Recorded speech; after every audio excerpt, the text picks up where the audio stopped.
teman-teman semua. Pada P10 kita sudah membaca sejarah organic chemistry dari artikel Weintraub, mulai dari istilah kata organik yang bergeser dari artinya alamiah ke yang berarti tersusun oleh unsur yang dibutuhkan tubuh manusia. Selanjutnya, bergeser ke unsur-unsur mayoritas C, H, O, N, dan S. Nah, dalam P11 ini kita coba lebih dalam ke gugus fungsi dan reaksi pada organic chemistry. Outline hari ini kita akan belajar organic compounds dan strukturnya sebagai overview. Kemudian organic compounds yang kita pelajari melalui gugus fungsi. Apa itu gugus fungsi? Nanti kita lihat. Lalu reaksi organik yang esensial. Nah, kita masuk ke tabel ini, perbedaan antara senyawa organik dan anorganik melalui dua contoh, yaitu contoh heksana atau heksin, dan yang anorganik adalah NaCl. Pertama, senyawa organik seperti heksana umumnya memiliki titik leleh dan titik didih rendah, jadi kita bandingin titik lelehnya, yang satunya rendah, yang satunya tinggi. Kemudian kita bandingin juga boiling points-nya. Pada organik, heksana misalnya 69, pada NaCl sampai 1413, gitu ya. Lalu kita bandingin lagi, di bawahnya itu ada solubility atau kelarutan. Kelarutan senyawa organik cenderung tidak larut dalam air, insoluble, tetapi kelarutan anorganik dalam air sangat tinggi. Sebaliknya, tidak larut dalam bensin, pelarut solvent atau solvent organik ya, kalau untuk material anorganik. Kemudian dari sudut pandang sifat mudah terbakarnya, ini juga berbeda. Heksana sangat mudah terbakar, sedangkan NaCl tidak dapat terbakar dengan mudah, gitu ya. Kemudian konduktivitas, kalau kita lihat konduktivitas dalam pelarut air, yang organik tidak dapat menjadi konduktor, yang anorganik bisa menjadi konduktor dalam pelarut air. Kemudian untuk ikatannya, ikatan dalam organik itu kovalen, dalam anorganik yang diberikan contoh di sana NaCl adalah ikatan ionik. Sifat berikutnya yang kita mau lihat dari senyawa organik, yaitu tabel yang menunjukkan senyawa organik yang gugus fungsinya itu CH atau alkana atau alkenes. Dan ini straight chain. Straight chain itu artinya rantai lurus. Jadi kita lihat trennya ya, tren nama, kemudian tren molecular formula makin besar, rumusannya CnH2n+2. Kalau digambarkan dengan strukturnya, maka strukturnya juga makin panjang, rantai lurus. Kemudian kalau dilihat dari possible isomer juga makin besar jumlah isomernya, karena tentu saja jumlah unsurnya bertambah, maka isomernya juga makin besar. Kemudian jumlah isomer bertambah eksponensial. Kalau dilihat misalnya pada pentana memiliki 3 isomer, pentana itu C-nya 5. Pada dekana C-nya 10, dia punya 75 isomer. Nah, tren ini penting dalam rekayasa kimia, material kimia, termasuk dalam teknik sipil, karena isomer bisa memiliki sifat fisik dan kimia yang berbeda, walaupun rumus molekulnya sama. Artinya nanti rumus molekulnya tetap dekana itu, tapi bentuknya bisa beda-beda, maka reaktivitinya akan berbeda-beda, sehingga basis reaksinya juga akan berbeda-beda. Ini basis reaksi untuk material bangunan berbasis karbon, misalnya aspal, kemudian polimer sintetis, begitu. Baik, mari kita mulai sesi diskusi hari ini. Kita akan belajar mengenali dan menuliskan rumus senyawa alkana serta mengenal isomernya. Perhatikan gambar di slide ini. Di bagian atas itu ditunjukkan bagaimana struktur molekul rantai lurus. Ini C-nya ada 1, 2, 3, 4. Maka itu namanya butana. Dapat dituliskan dalam bentuk kondensasi. Kondensasi itu artinya ringkasnya ya. Kalau tanpa ikatan C dan H-nya itu dituliskan, maka ini kondensnya, bentuk ringkasnya CH3, CH2, CH2, CH3. Kemudian di bawahnya lagi ada bentuk ringkas yang lain, yaitu rumus penulisan strukturnya saja. Tanpa ada huruf C, tanpa ada huruf H. Ini pentana untuk C5, jadi ini 1, 2, 3, 4, 5, 5C. Isomernya isopenten atau isopentana, jadi alkilnya ada di posisi 2 itu. Jadi ini ada 5C tapi metil, salah satu metil nempel di C nomor 2. Nah, kalau kalian lihat dari sini tuh ada pertanyaan nomor 1 ini ya. Nanti untuk selanjutnya ada pertanyaan nomor 1, 2, 3 sampai nomor 41. Soal bernomor 1 sampai 41 dalam seluruh slide di B11 ini adalah soal untuk bonus bagi tiap individu. Silakan kumpulkan jawabannya di Teams dalam bonus B11 dengan cara menjawab nomor yang sesuai dengan nomor urutmu di absensi kimia dasar. Satu saja. Jadi misalnya si A nomor 11, nomor urutnya ya, dia cuma cukup menjawab nomor 11, kumpulkan di Teams di bonus B11. Nilai akan membantu skor individu kalian. Nah, sekarang kita masuk ke tabel ini. Ini adalah tabel topik gugus alkil, yaitu rantai karbon yang menjadi bagian dari senyawa organik yang lebih besar. Biasanya terbentuk dari alkana yang kehilangan satu atom hidrogen. Misalnya ini di sini metana ya, namanya metin. Kalau kehilangan satu hidrogen maka CH3 dengan sesuatu yang lain dia namanya metil, disingkat CH3 dengan garis 1 ya. Ini tabel common alkyl groups, grup alkyl gitu. Misalnya dari etana, CH3CH3 itu gugusnya etil, kemudian etilnya berarti CH3CH2 karena kehilangan satu H ya. Dan seterusnya, propil, butil gitu ya.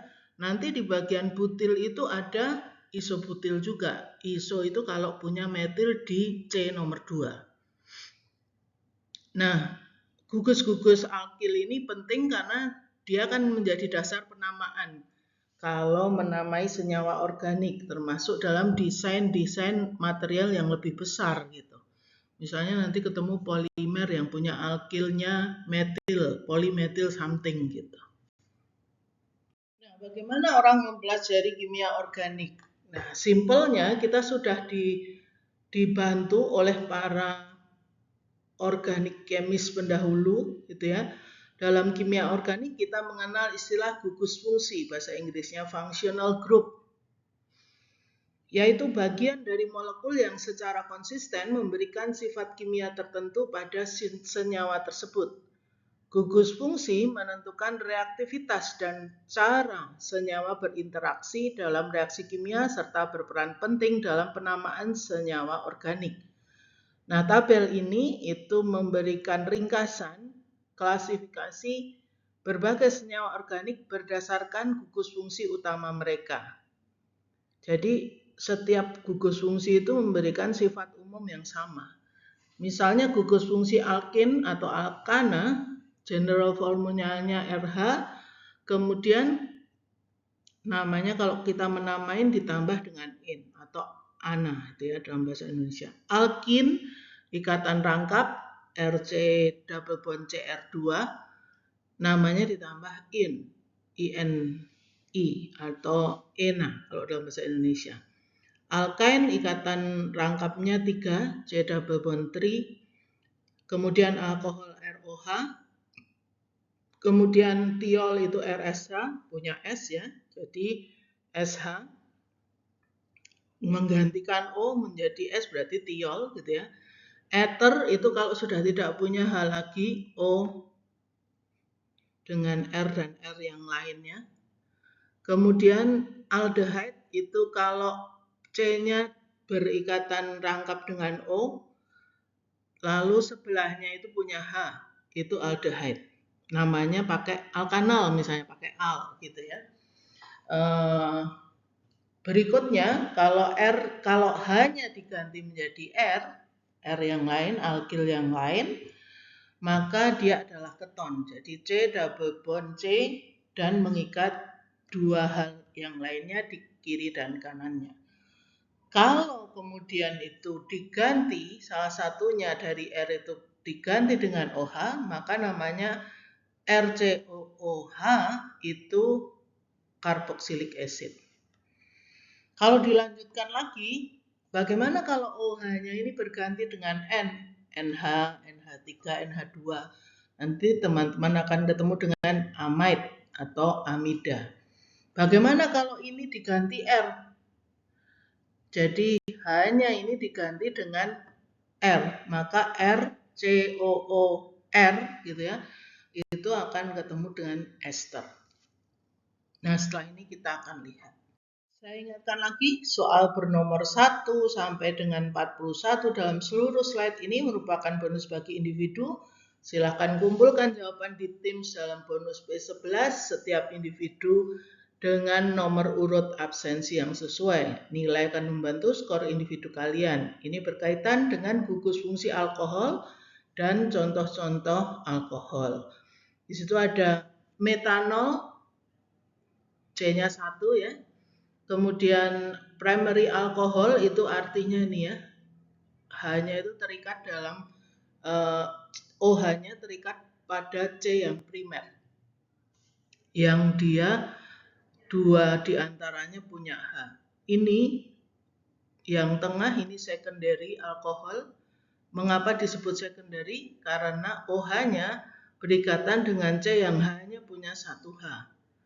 Tangan yang lain mengikat alkil yang lain. Yang terakhir, ini dinamakan tertiary alkohol atau alkohol tersier. Kenapa? Karena OH-nya terikat pada C tersier, yaitu C yang sudah tidak punya H.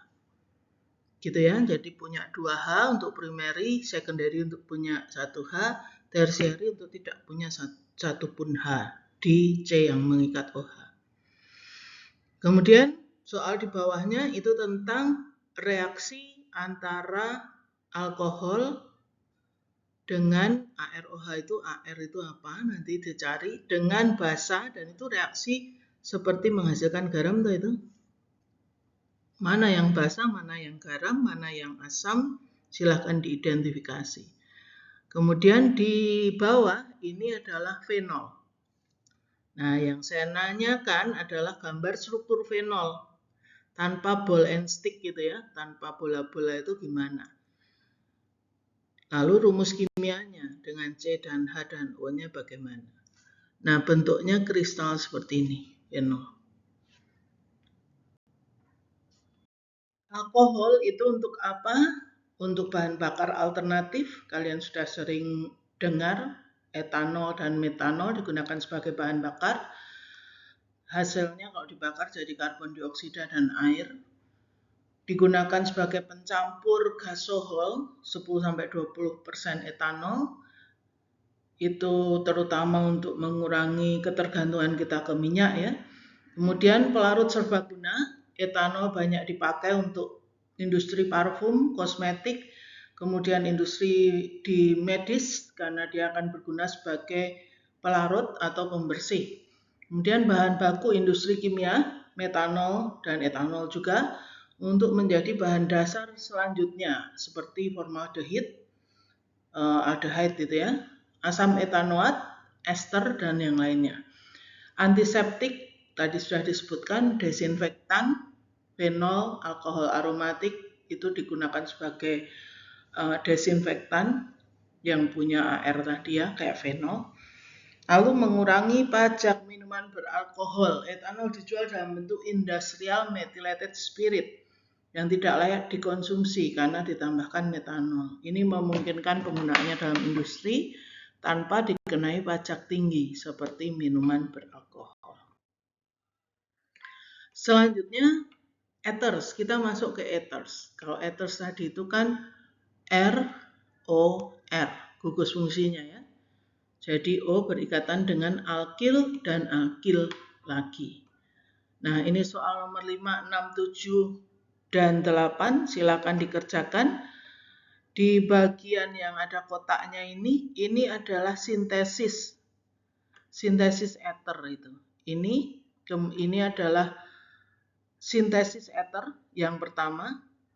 Tapi uniknya, kalau suhunya dinaikkan, kejadiannya bukan ether nih. Ini sama ya, ini alkohol startnya ya, sama-sama alkohol dengan 2C, yaitu etanol. Kalau suhunya 130, hasilnya suatu ether. Tapi kalau suhunya dinaikkan, hasilnya alkena. Gugus fungsi berikutnya aldehydes, cirinya terletak pada C double bond ini ya. Kemudian ada H-nya. Gitu ya. Jadi R, C double bond, O, dan H. Itu gugus aldehyde. Sementara kalau keton itu R yang lainnya, H-nya itu digantikan dengan R yang lainnya. Jadi kalau keton R, C double bond O dengan R lainnya. Nah, C double bond O itu kita namakan karbonil. Nanti akan ada lagi satu gugus karbonil lainnya di luar aldehyde dan keton selanjutnya. Nah, jawablah nomor 9, 10, dan 11 sesuai nomor urut. Berikutnya carboxylic acid. Nah, kalau carboxylic acid, maka rumus umumnya tadi kan sudah ada ya di tabel RCOOH, C double bond O. Jadi ada karbonilnya, C double bond O, lalu ada OH-nya.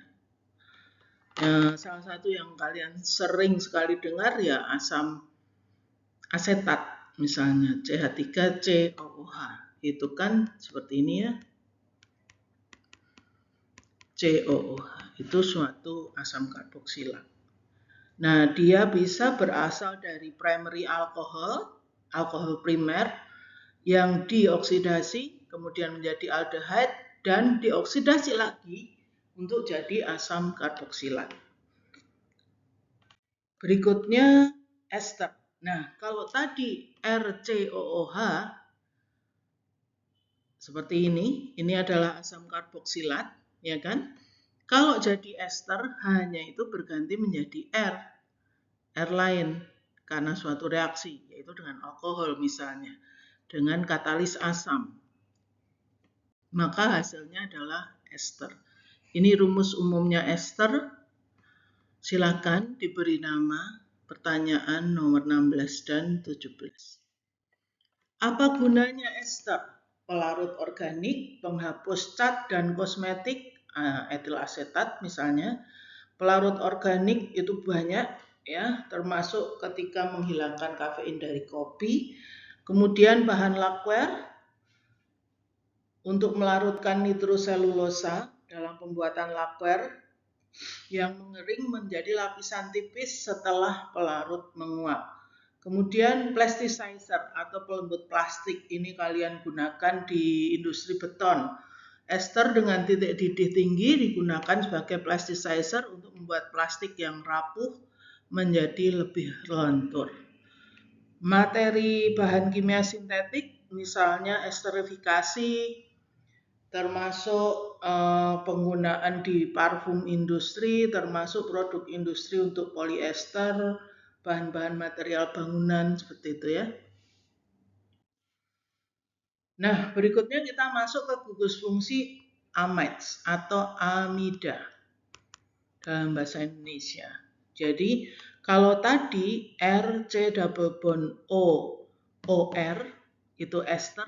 Nah, kalau sekarang OR-nya itu berganti dengan NH2 atau N dengan R lain dan H atau N dengan R dan R, maka itulah amida, amides. Oke. Nah, apa uniknya amides? Amides itu kalau di dalam air dia akan lebih larut. Nah, kenapa dibandingkan ester dan asam karboksilat? Kenapa? Ini nih sebabnya. Ada ikatan hidrogen antara H2O, air, dengan O. Kenapa? Karena O yang ada di karbonil punya lone pair elektron. Sehingga dia berikatan dengan O lainnya yang punya pasangan elektron bebas dalam air. Bagaimana dengan H yang di sini? Ini juga ikatan hidrogen. Jadi ikatan hidrogen itu ikatan antara H dengan O atau N yang punya lone pair elektron. Jadi dengan demikian itu juga menjelaskan bagaimana antar molekul amida itu juga mudah berikatan hidrogen. Oleh karenanya meningkatkan kelarutan juga dalam air dan meningkatkan reaktivitas untuk berikatan antar molekulnya sehingga mudah menjadi poli. Maka kita sering pakai polyamide itu sebagai starting, sebagai campuran juga pada bahan dasar pencampur atau admixture beton, bahan pencampur flooring dan lain-lain itu ya dari polyamide. Selanjutnya di tabel ini itu ada sifat fisik dari beberapa amida yang tidak punya substitusi, yaitu senyawa yang mengandung gugus CONH2. Amida adalah turunan dari asam karboksilat tadi ya, karena gugus OH-nya itu digantikan oleh NH2. Contoh paling sederhana formamide itu punya 1 C gitu ya. Titik lelehnya 2 derajat Celcius, titik didihnya 193. Nah, itu kalau lihat di bawah itu semua ini bertambah ketika molekulnya bertambah, kompleksitasnya bertambah. Jumlah atom karbon bertambah, acetamide, propionamide, butyramide, maka titik leleh dan titik didihnya juga meningkat. Karena gaya antar molekul seperti ikatan hidrogen dan gaya van der Waals juga menjadi lebih kuat. Semuanya tetap larut dalam air karena adanya ikatan hidrogen dan karena amida yang polar tadi ya, karena punya CO double bond dan punya CN. Namun ketika rantai karbon mengandung cincin aromatik, nah ini benzamide misalnya, dia hanya slightly soluble, menurun kelarutannya. Jadi dia besar dan dia sangat stabil karena punya cincin aromatik benzanamide. Nah, ini penting untuk teknik sipil khususnya ketika memilih bahan kimia untuk pelapis, perekat, material berbasis organik yang tahan panas atau berinteraksi dengan air. Butuh ya. Nah, untuk apa? Amides, material konstruksi dan komposit, polyamide sintetis, misalnya nilon digunakan sebagai geotekstil, jaring penguat tanah, pelapis bangunan karena sifatnya yang kuat, tahan aus, dan tahan bahan kimia. Pengikat dan perekat struktural, misalnya untuk formulasi resin epoksi, perekat struktural dalam jembatan, infrastruktur beton, lalu isolator dan bahan pelindung, misalnya isolasi kabel, pelapis pipa, bahan pelindung terhadap korosi dan kelembapan. Berikutnya kita masuk ke reaksi organik. Nah, ini reaksi-reaksi yang ada 5 yang hanya jadi dasarnya saja. Jadi teman-teman teknik sipil nggak perlu sampai detailnya, tapi perlu tahu dasarnya. Hanya 5, ada reaksi asam basa, reaksi penambahan atau adisi atau addition, reaksi substitusi atau pengalihan atau penggantian, reaksi eliminasi namanya mengeliminir, menghilangkan, dan reaksi penataan ulang atau rearrangement. Reaksi asam basa itu pertukaran proton H antar 2 senyawa Contohnya pembentukan garam dari basa kuat dan asam organik. Misalnya contoh di sini ada HBr dengan NaOH ya. Nah, pertukaran hanya apa? HBr-nya putus, jadi bonds yang broken selalu ya. Dalam kimia itu kita mikirnya yang broken apa, yang putus apa, yang terbentuk apa. Yang putus apa? H dengan Br. Maka terbentuknya apa? H dengan OH. Yang putus yang dibasa apa? NH dengan OH. Na dengan OH. Yang terbentuk apa? Na dengan Br.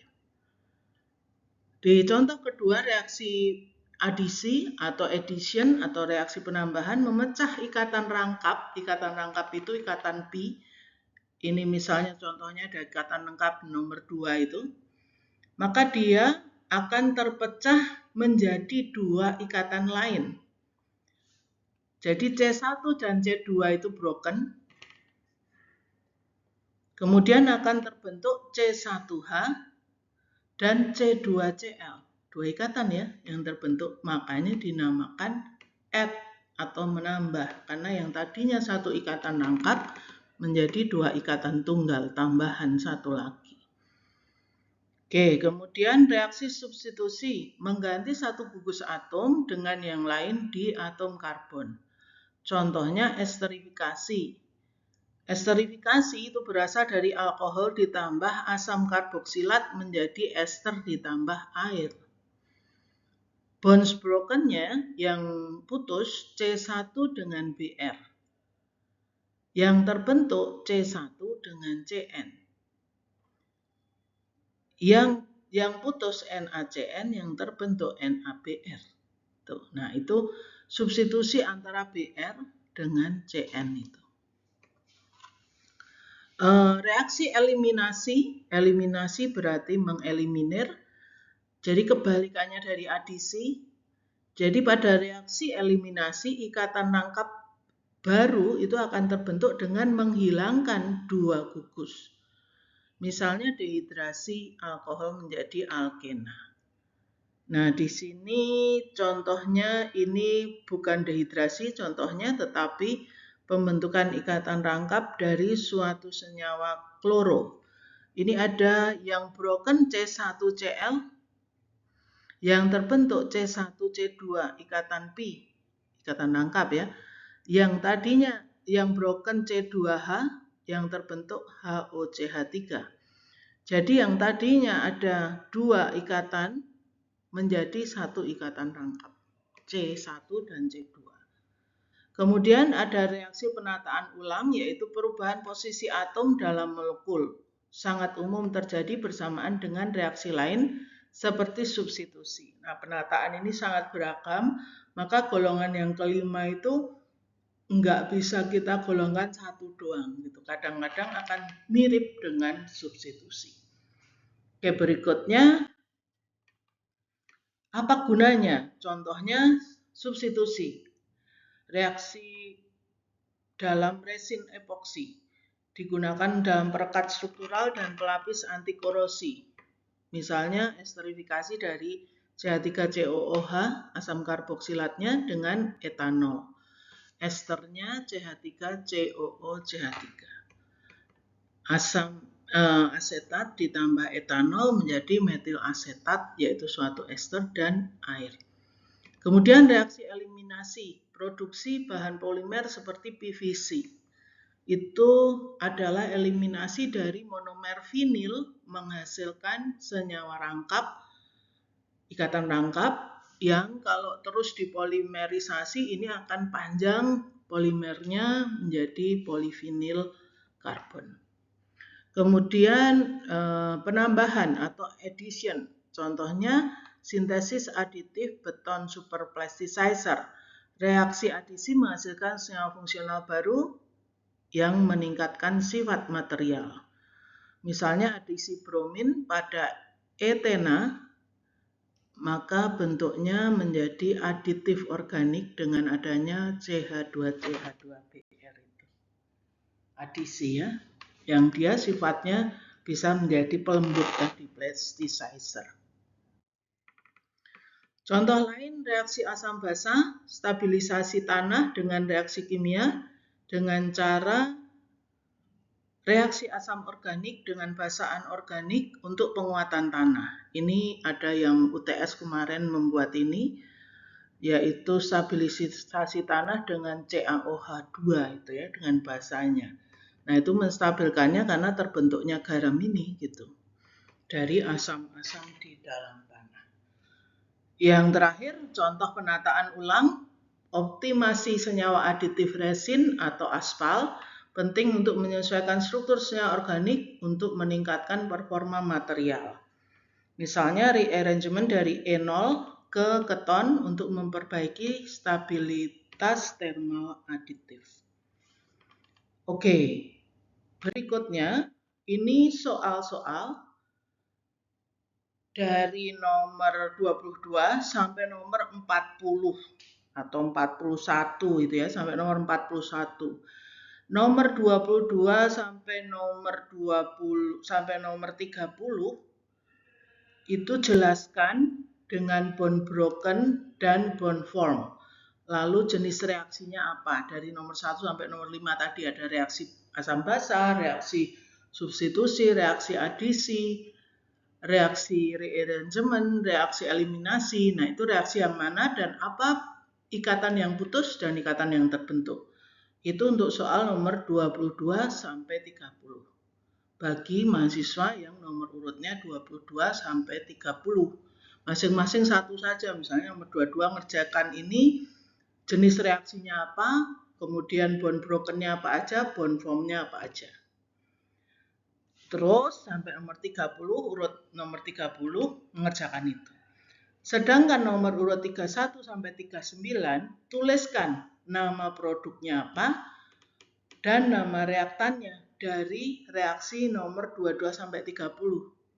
Jadi nomor urut 31 mengerjakan reaksi 22 itu nama produk dan reaktannya apa. Nomor urut 32 mengerjakan reaksi nomor 23 dan seterusnya sampai nomor urut 39 itu nama produk dan reaktan dari reaksi nomor 22 sampai 30. Orang bernomor urut 40 menuliskan gugus-gugus fungsi pada reaksi 22 sampai 25. Oke ya, saya pakai warna biru ini ya. Jadi orang bernomor urut 40 itu ngerjakan ini 22, 23, 24, 25. Ini ya. Kemudian saya pakai warna coklat, warna ungu. Orang bernomor urut 41, ini 41 ya. Orang bernomor urut 41 menuliskan gugus fungsi pada reaksi 26, 29, dan 30. 26, 27, 28, 29, 30. Seperti itu, soal untuk teman-teman sekalian, silahkan dikerjakan.